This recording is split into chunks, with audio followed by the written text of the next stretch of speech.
दरम्यान विमान दुर्घटनेमध्ये नवी मुंबईच्या मैथिली पाटीलचा दुर्दैवी मृत्यू झालाय। 2 वर्षांपासून मैथिली हवाई सुंदरी म्हणून कार्यरत होती। मैथिली पाटीलच्या मृत्यूने संपूर्ण गावामध्ये शोककळा पसरली आहे। अहमदाबाद विमान दुर्घटनेमध्ये पनवेल तालुक्यातील मैथिलीचा दुर्दैवी मृत्यू झालाय।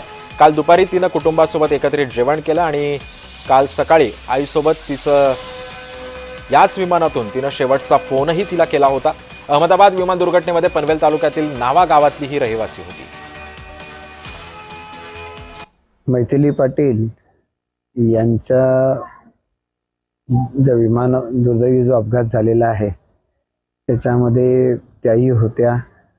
एअर इंडिया पूर्वीच्या आपल्या भारतीय कंपनी पण आता ती टाटाच्या अंडर आहे आणि अशा या विमानाचा दुर्दैवी अपघात आहे ज्याने संपूर्ण देशच हादरलेला आहे। विशेषत्वानं त्याची झळ पनवेलमधल्या आमच्या या सर्व नावा ग्रामस्थांना बसलेली आहे।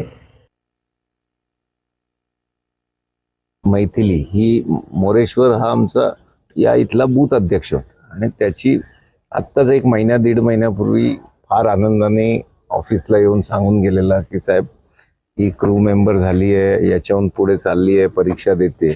एक आनंदाचं वातावरण घरात असताना असा अपघात होतो आणि ती आम्हाला सगळ्यांना सोडून जाते।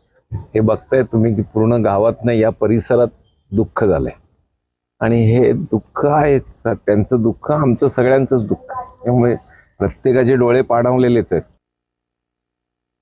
गावागावातून येऊन आपले एअर होस्टेस होते, मला पण अपघात झाल्यानंतर समजलंय। तर हे फार दुःखाचा डोंगर नुसता त्यांच्या कुटुंबियांना आई वडिलांवर नाही तर संपूर्ण नावागावात व नावागावचे आमचे सर्व माजी सरपंच, उपसरपंच, सगळे नेते मंडळी, सर्व पक्ष हजर आहेत। मग अख्खं गाव आणि हा परिसरच काल तुम्ही पाहिलं असेल तर अगदी पनवेल उरणच्या सगळ्यांच्या स्टेटसवर त्याचे फोटो होते। तर अतिशय दुःखद घटना आहे, हृदय द्रावक अशी घटना आहे।